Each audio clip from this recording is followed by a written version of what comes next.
Today I want to share with you something I've been finding really, really fun and really, really good. There is a woman named Chloe Briggs, and she hosts a free session every Monday called Drawing is Free. And she's in Paris, and so she does it, I think it's like 6 p.m. and maybe 9 a.m. Paris time on Mondays. My time zone, Pacific Standard, I get to do this at 9 a.m. on Monday morning, and it's perfect because it just gets me started. So here's what happens, and I'll show you these as I'm telling you about it.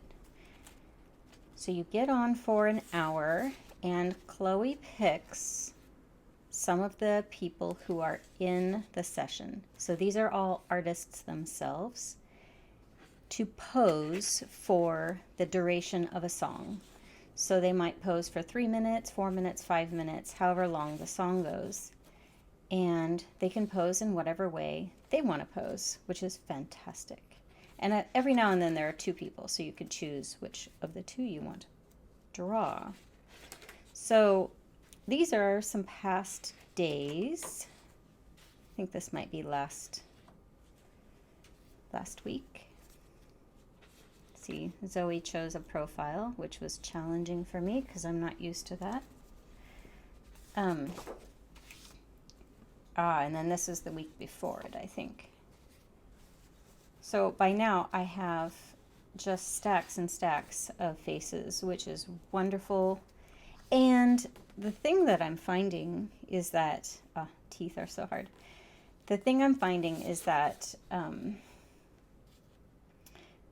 faces, portraits, and figure, the more and more that I draw them, the more they feel like landscapes. And the looser I get and the more free I get. So this is from today, and today you're going to see as soon as I'm done talking here, I'm going to show you a little time lapse of me doing these particular drawings, these ones here. In case you want to do it, and in case you want to kind of try to get the effect that I'm getting here, you can try it out.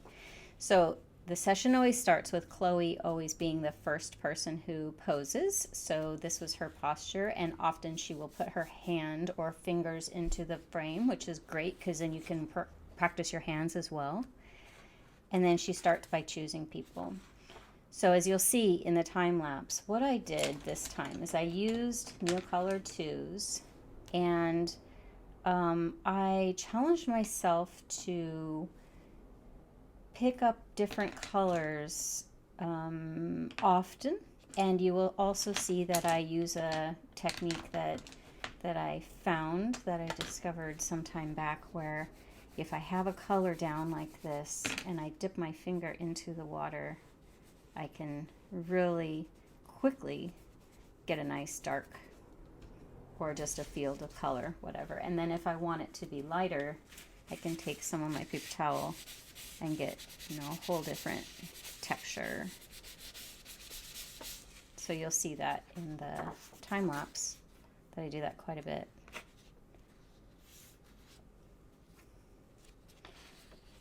And here you can see where I've taken, I think I started with the nose, and then I changed the color for the eye, and changed the color for this eye, and changed the color several times throughout, just to see how that can go. And what I'm going for here is not specifically the likeness of the person, but just to get down those basic landscape pieces. Like for instance, on here, I think this was a shorter one, so I know that this is missing a really important piece of the under eye line, because there's always, even if a woman uses a ton of concealer, or a man for that matter, if you look at the news anchors, they have a lot of makeup on, you will still see where it is slightly purple up under the eye. my idea with these, with all of these, what are you going to do with it? I want to, I think, utilize them as basis for other drawings.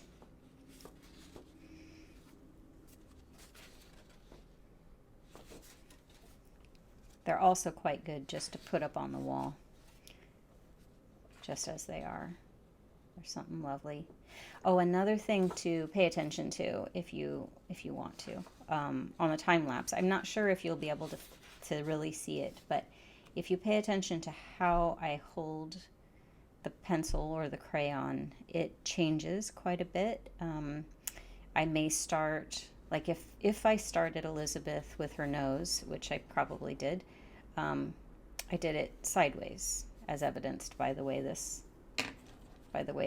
is dragged down through here. And then when I went in for the eyes, I might have changed to this kind of holding.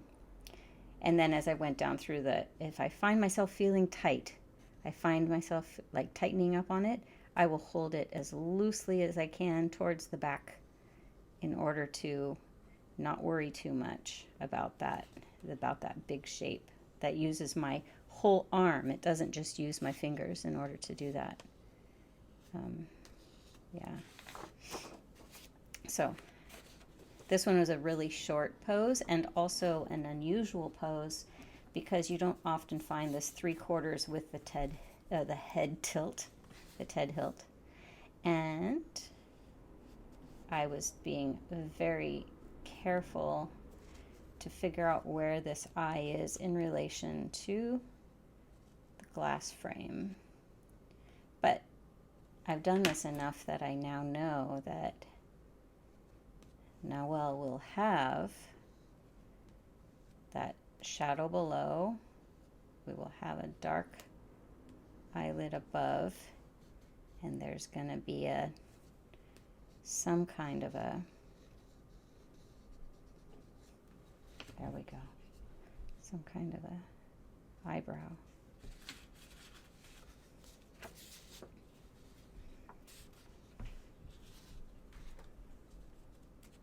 Another tough one, which I think was also a short session or a short drawing session. It's hard to remember that if the nose is coming out beyond here, you're really not going to see that eye. And in this case, you know, the glass frame where it met the nose was over here. So I'm pretty sure I started with the nose and then I was connecting all the pieces from what I had drawn on the page.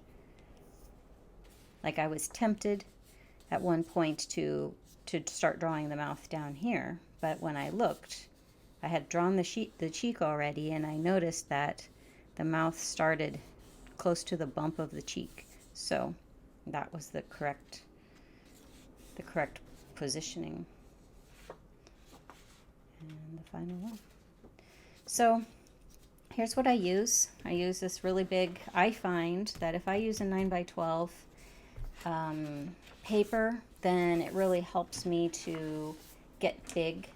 This is last week I got my husband to join, so he has some very awesome shapes here, and he used the whole page. It's just fabulous, actually.